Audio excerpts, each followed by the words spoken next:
Hello and thank you for joining the midweek edition of Journalists Hangout. I'm Adewale Ozugbahun. Today on the program, ahead of the 2023 elections, APC zones chairmanship position to north and presidency to south as Muiz Banire warns that the party will implode due to weak foundation. And later on the show, EFCC Attorney General disagree over creation of agency for proceeds of crimes assets forfeiture. I'll be hanging out with Babajide Kolade-Otitoju and Adewale Adeoye. So if you're ready, let the hangout start now. Thank you for staying with us. After some peaceful dispensation, trouble is on the horizon in Benue State, north central Nigeria. Hundreds of residents of 4 wards in Logo local government area of the state are fleeing their homes after influx of herdsmen into the area. Jide, it's been a while that Benue State we've reported violence and breakdown of law and order in Benue State. Why this now? Well, it's not as if this kind of violence had stopped completely in Benue State. Benue is still one of the states in Nigeria where we have hundreds of IDPs. Many people have been chased away from their homes. Some of those IDPs are even on the outskirts of the town and all that. Many people, since 2018, many people have been living inside IDP camps. Their communities taken over by criminal herdsmen. In the name of grazing cattle, you come, you sack people from their communities. You kill people, you burn their houses. So this is what we are seeing again. In fact, there was a particular time when they even attacked the IDPs inside the IDP camp. They went to kill people. That was the day when the governor completely lost it and said all kinds of nasty things about even the president. So this thing has not ended. It just shows that the security agencies have to be on their toes. They have to be vigilant at all times because occasionally these people will migrate, come into some communities and then chase the people out of those areas. And you know, this logo, this local government that has always been, I think they are saying that they came from Wukari local government, which is in Taraba State. It borders Zakibiam in Benue State and with Taraba State. They came from that side, crossed the river Benue, and then began to attack people. The violence perpetrated by criminal herdsmen intent on taking over people's lands has not ended. This is what this demonstrates. How long can we continue with this kind of thing? This is not a new trend that we have herdsmen that have been passing through the grazing routes for over 100 years and everything. All of a sudden, the herdsmen and the farmers, they cannot coexist again. There are so many factors responsible for this menace that we have all over the country. We have to look at both sides, so that we can have a balanced perspective.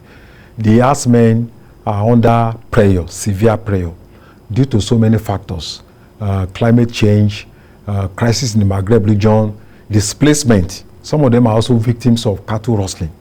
So there's so much pressure on them. They want to move down south and all that.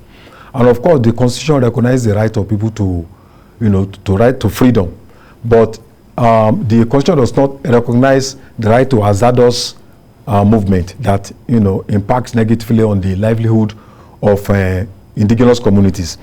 So I think what the herdsmen are doing is that they are moving downwards, but unfortunately in Benue State we have seen various conflicts between herdsmen and the indigenous communities. So about people coming with about 1,000 cows, it's natural that it's going to raise a lot of suspicion, given the experiences that people in Benue State have passed through over the years.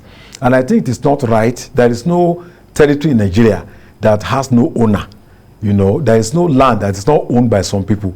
So you cannot just move to other people's land without any authority and then just occupy the space, begin to build houses, begin to build your your structures and all that.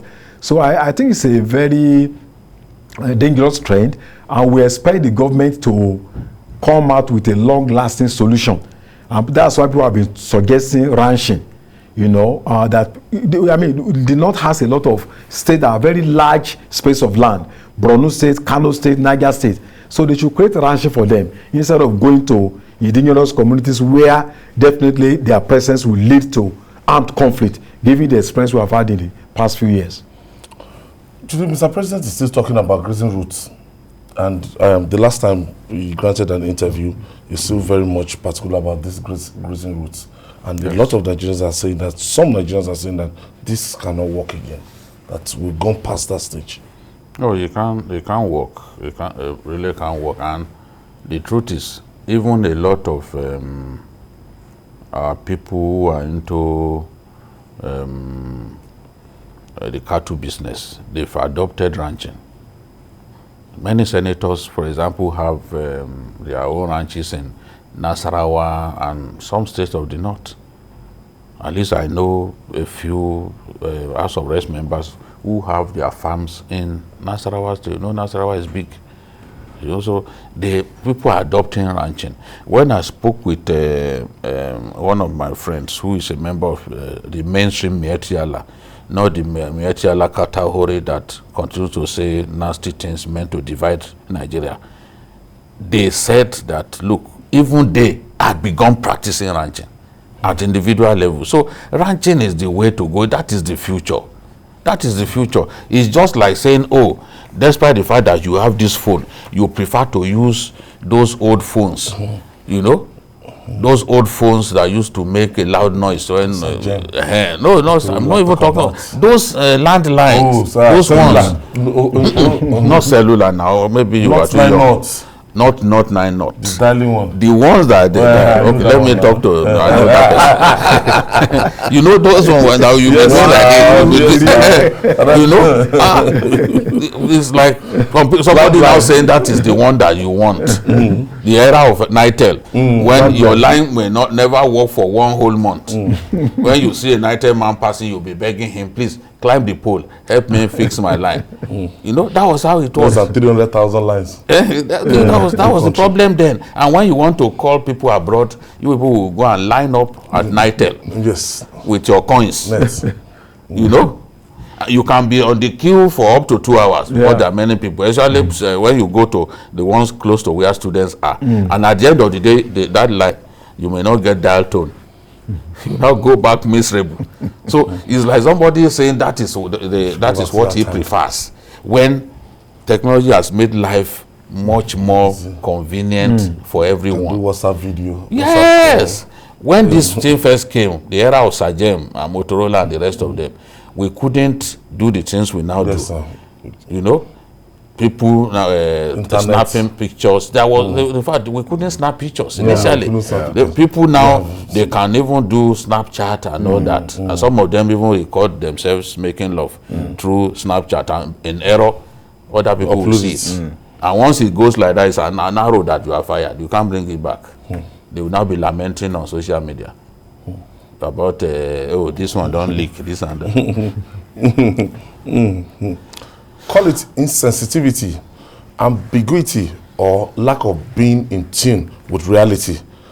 The Minister of Labour and Employment, Chris Ngige, said he is surprised that the Academic Staff Union of Universities, ASU, and the Ministry of Education are yet to resolve their face-off, which has led to the ongoing strike by university lecturers. At a reconciliation meeting with ASU in Abuja, Ngige also expressed shock that lecturers did not keep the assurances they gave the Nigerian Interreligious Council over the face-off. I thought Ngige was heading the dialogue, not Minister of Education now. He's expressing his frustration already. He's already a frustrated man. He said the other day, he told the NANS people that why should they come and protest in his office, that he is not, the ASU members are not his employees, that they are the employees of the Federal Ministry of Education. You can see that he's deflecting blame in the direction of the Adamus of this world. Because as far as he's concerned, his own duty is just to yes, bring them together and all that. It's not the decision maker. If the finance ministry feels that this money is too much, they can't pay, there's nothing Ngige can do about it. His own ministry is one of the least funded, you know. Yes, how many contracts do they award there? You can't compare his ministry to Fashola's ministry, for example. So the funds that others have to play around, he doesn't have. Left for him, maybe he could just get up one day and say, I'm solving this problem, I'm releasing money. But he's not in position to do that. That's what he's saying indirectly by expressing this frustration, that he expects that the ministry will have dealt with the matter. But in the real sense, you are the facilitator of meetings. There's no way the ministry will take a decision without your knowledge. You still have to be, you're the one to call them to a meeting where that decision will be reached and this whole matter will end. So let him stop showing frustration. Let him talk to his colleagues in the ministry, in the administration, and see how they can solve this problem. Some people will say, as far as they are concerned, that it's still the same government, that let them sit down with them and dialogue, that they give enough warning before embarking on this warning strike. You see, my concern is the timing. ASU gave enough months, weeks, and I thought the government would have met them before they embark on this warning strike. It would have been far better than waiting for ASU to embark on the strike and then you are not calling for meetings. There should be an end to this problem. And I think it just means that both parties need to be very honest, and also to be realistic. We know that the government may not meet all the demands, but at least substantially, you should give a sense of hope, to ASU. And this thing has been on for, over about 10 years now, going to 10 years. So I think that it is time that we find a solution. And when we are talking about solution, we should look at short-term, middle-term, and long-term solution. We may not be able to solve all the problems at once. But those pressing issues, especially when you are talking about, earned allowances, and we are talking about funding of public universities, I think those are very fundamental issues. I think the government should show some level of commitment. In terms of ASU, a lot of people will argue that must they always resort to strike? Is this the only language that will make the government to sit down with them to dialogue? When you watch a football match and there's an attacker in the team who is like the talisman of the team, who is capable of causing so much problem the oppositions have and facilitating goals, you will see that they will be sending their balls to that player because they want him to do his magic. They want him to create openings for others. Manchester United has someone like that now in Sancho. So if ASU over the years had seen, or all the labor unions in the country had seen that over the years, this is the language that government understands, of course you know that they will keep using it because it appears persuasion does not work. If look at since the 80s, the hazard allowance was what we were still using in the health sector. If they had not gone on strike, there would not have been a change. So that is the language that it appears our people want, and is legitimate. The law permits the worker to go on strike as long as you notify your employer. That's the thing. So people have seen it as the method that works against the government. So that's why they are using it. Yeah. A popular Latin phrase goes thus: Vox populi, vox Dei, meaning the voice of the people is the voice of God and of reason too. The ruling All Progressive Congress, APC, has succumbed to the popular demand and agreed to zone the presidency to the south and the party's national chairmanship position to the north ahead of the 2023 elections. The Progressive Governors Forum disclosed this after their meeting with President Muhammadu Buhari at the presidential villa in Abuja, that all offices occupied by Northerners in the last 8 years will go to the south and vice versa under the new arrangement. Meanwhile, a former national legal advisor of the APC, Muiz Banire, said the party will soon implode due to numerous disagreements and weak foundation. But first, let's hear from the governors. Reminded us of that we have produced a number of national chairmen by consensus. Baba Kande emerged as the pioneer chairman of the party by consensus. His Excellency John Oyegun emerged by consensus. His Excellency Adams Oshimole emerged by consensus. So he is a believer in consensus as one of the options of producing leadership. And he urged us to explore consensus so that we can generate list, not while recognizing that many people who have indicated interest are equally competent, but knowing that just one person will occupy the office. We have agreed a zoning formula for all the 6 geopolitical zones, and essentially we swapped northern zones will take positions that southern zones had in the last 8 years, and vice versa. It's a very simple, equitable, and fair formula. We will now go back and consult at the zonal level and look at the positions that are available, and the process of the convention preparation will start in earnest. So by the grace of God, on the 26th of March, we would have done our national convention. Whether we'll do the zonal convention before that or do it at the same time, again, the constitution is silent, so as our chairman said, we can decide either way. Meanwhile, Babajide and Asuko saw this coming during the discussion on the program on Tuesday, when they predicted that the APC will go for consensus to pick future candidates for the party. Let's share that with you. There are so many contending forces. The governors are the ones that want to control the party. The original owners of the party, they also want to make sure that they control the party. But the central person that has refused to stamp his foot, perhaps he will do that today, is the president. And so many people are watching. So what will happen? The people who are acting and pulling the strings can decide that they want to go for a consensus candidate. That is how I'm thinking for them. Their plan right now is to come up with a consensus arrangement. We cannot, that convention, they want to go to the convention with a consensus arrangement. And if you ask them, they are going to say, oh, after all, Adeoye going to emerge as consensus, Shomole emerged by consensus. They are going to tell us. So the governors will sit amongst themselves and draw up a list for all the positions. That is the stage where we are now. So when they go to the convention on March 26, they are the owners of the party. They will just say, okay, this is what we have decided. So they will just go and ratify the list that they have compiled. So for a lot of the people today who want to contest for elected positions, the way the party is structured now, nomination form, and the way the governors are thinking, that contest, they won't allow you to take part in that contest. It's consensus that will happen. That's why they fought for it to be inserted in the constitution, and they got the president's buy-in. So if we are looking for a party where everyone will feel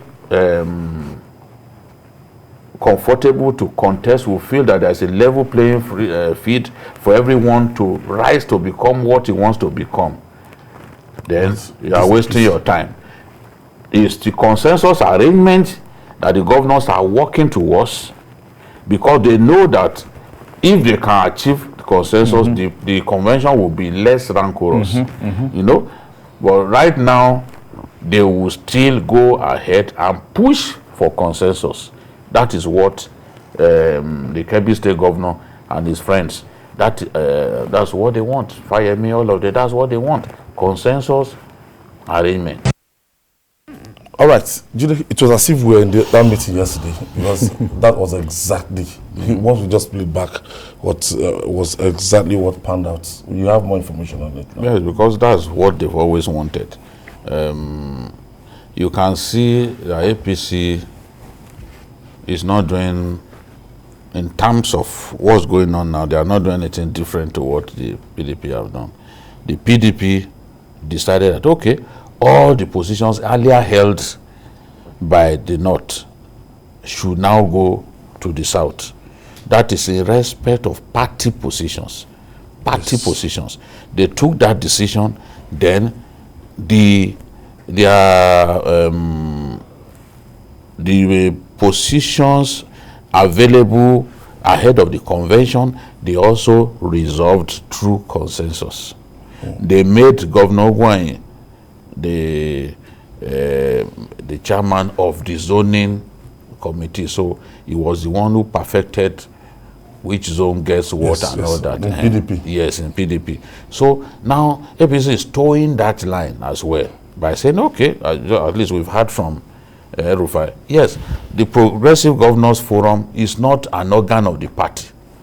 But these governors have consistently now seen themselves as owners of the party.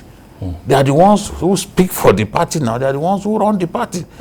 Like usurping the responsibility of NEC and NWC. That's what we are seeing. So now, those positions will now revert to positions held by the North will revert to the South. Exactly what the PDP guys decided ahead of their own convention. And they don't have a position yet on where to zone the presidency. I saw in the papers today that presidency has been zoned to the North. I mean to the South.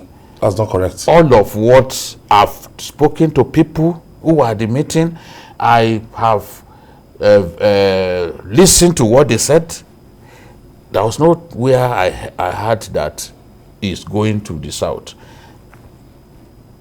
The chairman of the caretaker committee, May Malabuni, we need to challenge him to come out and clear the air.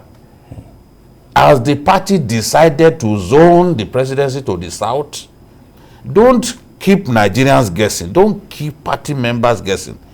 You need to come out and clear the air. Tell us whether this decision has been taken. Because it's the ruling party. Yes, you are the leader of the party. So people can't simply believe what they see in the media.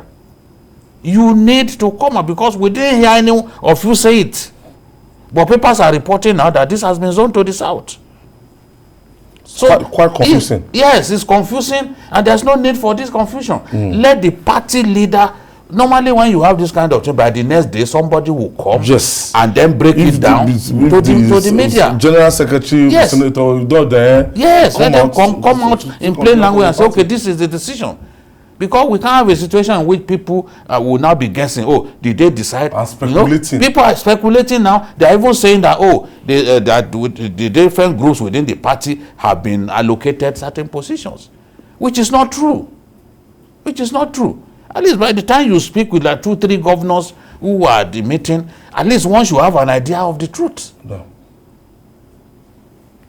Yeah, we had, APC.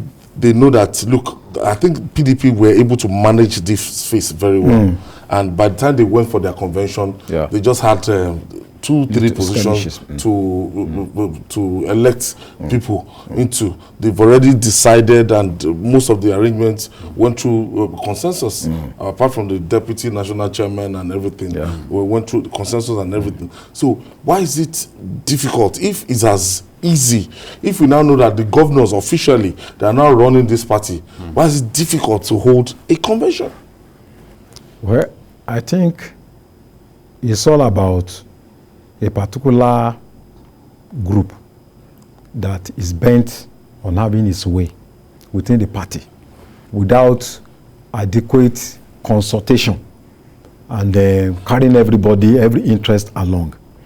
Why? What the idea of talking about, zoning has reduced fear. It has not completely eliminated the fear. The suspicion is still there, because what is most important to a lot of people in APC is which zone will produce the president, whether it's the North or the South. And I think as we speak, the APC is ambiguous. And I think it is not good. The APC needs to come out with a categorical statement. Yes. And when you are talking of consensus is not value added consensus in the moment of crisis can be very difficult to manage. If, because we can have minority consensus, we can have majority consensus. So you may handle other positions in terms of consensus and all that, but when it comes to the presidency, I think a lot of people want the APC to come with clean hands. Yes. Are you giving the presidency to the south or to the north? I think that's what most Nigerians want to hear. So this idea of saying we are going to the same position to swap the positions is ambiguous. It's a kind of strategy to buy time. I think many Nigerians want the APCs to come out categorically to let us know which zone we have the presidency. And I think a lot of people merely interpretatively decided in their hearts that, well, since the decision has been reached that all positions held by the north should revert to the south, it then means that the presidency too. But the presidency is not an elective party position. It's different.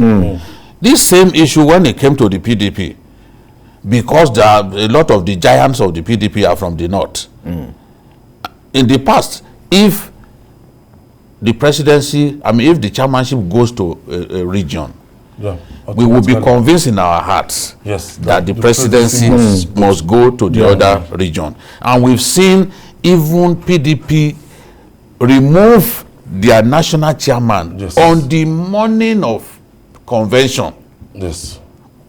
They replaced the chairman just so that presidential candidates. So that they don't the presidential candidate and the party chairman don't come from the same area. They had to remove the southern chairman of the party and put a northerner. So in this case, it's not enough for people to interpret what Erufai or other people said. The party must come out in plain language. Let us know. Because as for the PDP, in the end, they had to say, no, we have not decided where we are zoning the presidency to. So that calmed some of the people from the north who were already thinking, because the chairmanship had gone to the north, therefore the presidency of the PDP will not go to the north as well. So this party has to come out. They need to let people know where the party is going. Muiz Banire now is saying that, look, if care is not taken, that this party is just at the brink. At any moment from now, something will give way. He's right. He's old enough in the party to know, and as a former legal advisor. So I think his warning should be taken seriously, because we've had a chairman caretaker committee now for more than 1 year, So it means the National Working Committee has not been meeting, the BOT has not been meeting. So when we are talking about democratic institutions, this completely violates the norms and the principles. So if care is not taken, and even now that up to now we don't know where the president, the presidential candidate will come from, we'll keep people guessing. People going up and down, investing their time and money, and you refuse to tell us, where the party is going. So I think Muiz Banire is right. If they don't manage their sources very well, there could be an internal implosion. Okay, and finally, rather than building strong leaders, countries are advised to go for strong institutions to deepen good governance. Nigeria is faced with such choice in the fight against corruption. The Economic and Financial Crimes Commission, EFCC, and the Attorney General of the Federation and Minister of Justice, Abubakar Malami, disagreed on the need to create a new agency to be solely responsible for the forfeiture or proceeds of crime assets. This is at the public hearing on the new bills before the National Assembly, which include money laundering prevention and prohibition bill 2021. That's a Public Complaint Commission, repeal and reenactment of the bill 2022, and the proceeds of crimes recovery and management bill 2021. Jide, what is this all about? You see, I think the question we should really ask ourselves is, do we really need to set up a separate agency to handle management of proceeds of crime? Yes. Assets seized from Yes. People who cannot defend How they got how they amass their properties. Do we really need a fresh agency?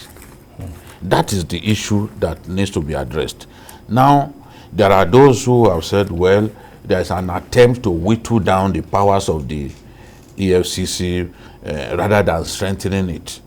I am not for creating more and more bureaucracies. It makes no sense, because every time we take a step forward, we take several steps backwards.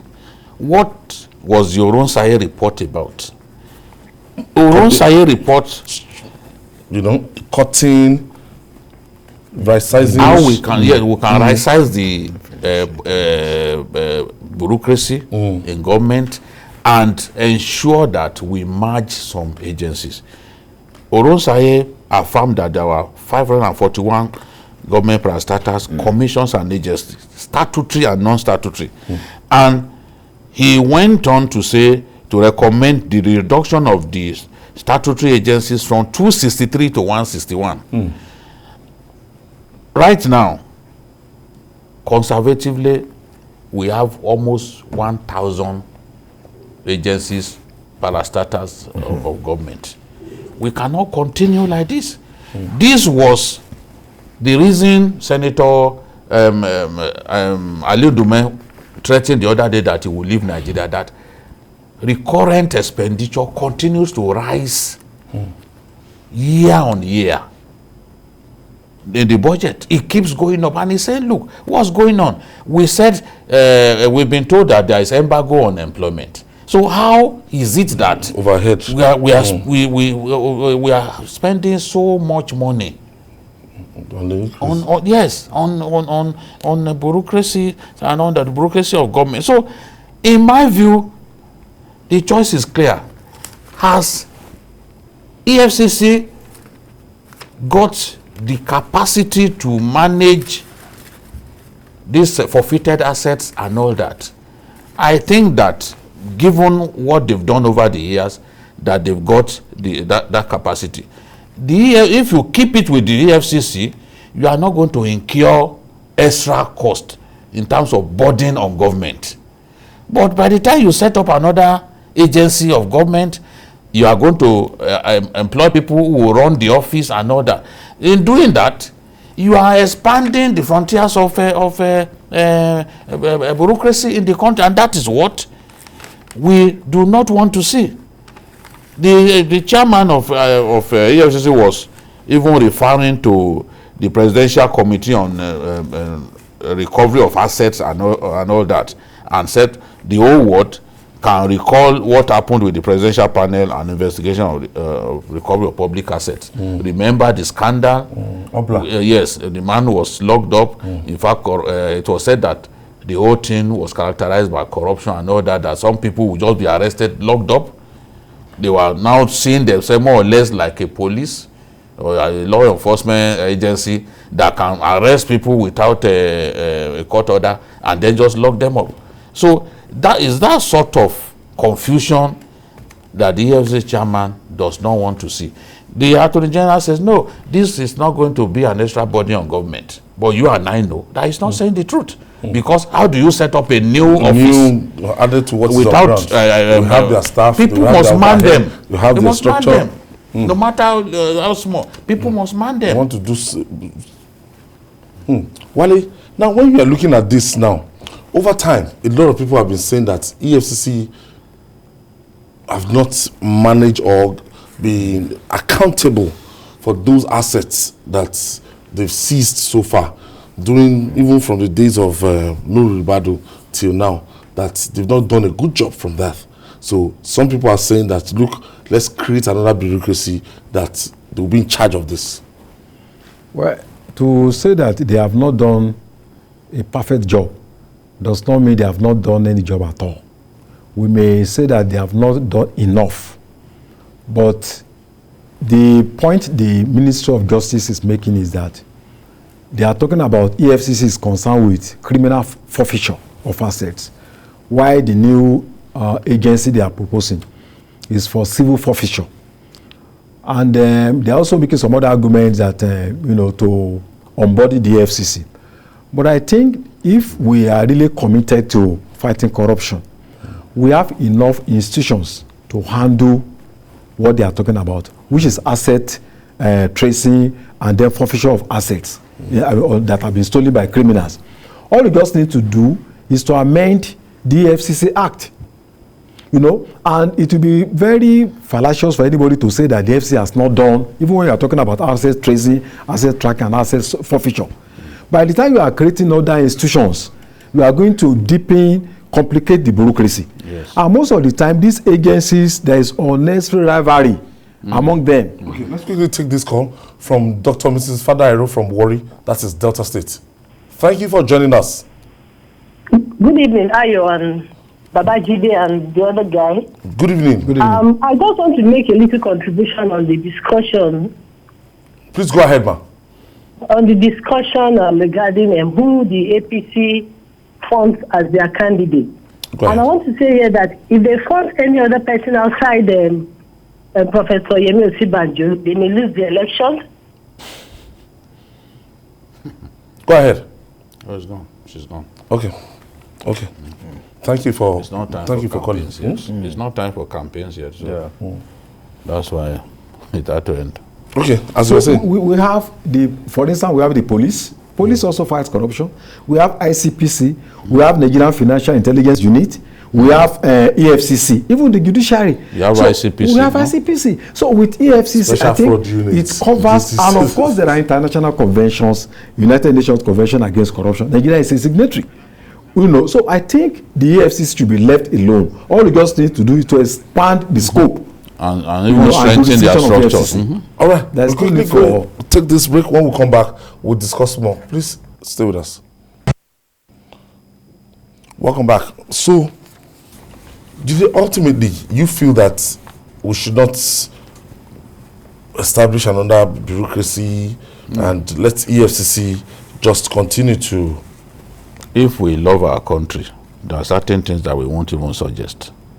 The more we create these bureaucracies, the higher our spending on overheads, on recurrent expenditure. That's why we can look and see elsewhere you spend a lot more on capital projects than recurrent expenditure. But that's not the case with our country. We have reached the point now where we are taking loans to pay salaries.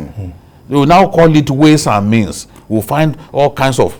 Even the World Bank has advised us that this idea of simply taking money, borrowing money from CBN to pay salary, that we should stop. I didn't know that was the case until the minister came out to say that they had been borrowing money from the CBN to pay salary. How do you borrow to pay salary? So now we want the same bureaucracy to continue to expand.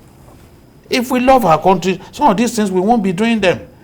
Today, people can say all kinds of things that they like about the EFCC. A lot of those things are not even proven. After all, till today, what have they shown us that Magu stole? They can't show us that Magu stole anything. We just wanted to get him out of the way, and they succeeded. So now, since the this man that robbed the Brazilian bank, Onwude. Since the Onwude era, yes. EFCC has been recovering property and selling same. You remember even the case of the former IG, Tafa Balogun. They recovered this property. Some other people now, they are using his property. I know somebody who is even using one of his houses around here as an office. So what are we talking about? It is not as if when EFCC recovers this that they will take the money. No, the whatever assets that they recover, EFCC is not the custodian of the money. The money goes into the TSA account, and the TSA account is domiciled with the central bank. So I really do. If it's simply we have ICPC, we have other agents. Let me tell you, even before now, the police was doing all of this work that the FCC is doing. Yeah. We are just wasteful as a country. Special fraud units. Yes. SFU. We had yes. Within the police, they were doing some of these things. Criminal people who were corrupt were being arrested right from the 80s. You know? So what is the need to set up a new agency where you now be spending so much money on them and all that? Ahmed is calling us. Ahmed is calling us from Nasarawa State. Thank you for staying with us. Oh, thank you so much. Yeah, go ahead, please. I'm really excited to have reached you today. It's really difficult to get you. Well the first time. Babajide and the other members of the team. Thank you, my brother. As I said, I'm really excited. I want to comment on the issue of the zoning of the presidency to the south. Yes. I heard a lady called. I think she said she's calling from Delta also, supporting a certain candidate. I want to point out very clear. If the ruling party does not put Jagaba and Tinubu as their candidate, Wow. I must say they are going to lose. You just said it earlier. We are not campaigning. It's not time for campaigns here. I think that time will come. You have Very soon. Very soon. You After have the time to president measure signed the your Electoral candidates. Act, INEC will reel out their timetable. Yes. And you can have your day.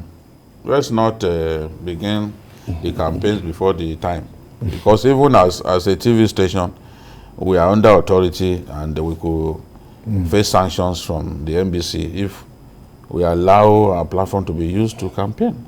So, thanks. I said you want to contribute to the subject matter. I thought you wanted to talk We are talking about about EFCC. yes. Creating another bureaucracy for asset recovery and management. So, the bill, what do you want the National Assembly, what can be done now? The National Assembly, in the interest of the country, in the interest of, justice and fair play, in the interest of democracy and to save the country from unnecessary bureaucracy, they should just drop the bill. It's as simple as that. They should drop the bill. The FCC should be allowed to do its job. The FCC is capable to deal with asset recovery, asset tracing, and asset forfeiture. So we don't need, in fact, it's giving us the suspicion that some people are just after EFCC. They want to clip the wings of EFCC. Totally.